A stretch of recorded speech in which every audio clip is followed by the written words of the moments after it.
বিশ্বনবী রাজনৈতিক কর্মকাণ্ড চালাচ্ছেন, যুদ্ধের দামামা বাজতেছে, চতুর্দিকে কত অশান্তি, সবকিছু চলছে, স্ত্রীর হক আদায় করতে ভুলে যাননি। রাতের বেলায় হযরত আয়েশার বয়স কম, তাকে নিয়ে রাসূলুল্লাহ একটু সুযোগ পেয়েছেন, বলছেন আয়েশা সব তো ঘুমিয়ে, চলো আমরা একটু দৌড়াই। ওই যে দূরে একটা জিনিস দেখা যায়, দৌড় দাও দেখি কি আগে যায়।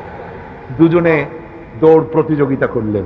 দৌড় প্রতিযোগিতায় হযরত আয়েশা ফার্স্ট হলো, হুজুর পিছনে পড়ে গেল।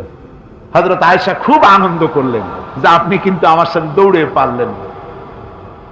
পরবর্তী কিছু কাল যাওয়ার পর হযরত আয়েশা বলেন, হুজুর আজকে আবার বললেন যে চলো আয়েশা একটু দৌড়াই।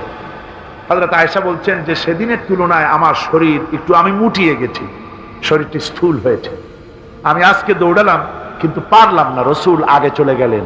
আমি হাঁপাতে হাঁপাতে যখন হুজুরের কাছে চলে গেছি, হুজুর তখন মুস্কি হেসে আমাকে বললেন, আয়েশা ওই সেই দিনের জবাব আজকে দিয়া দিলাম।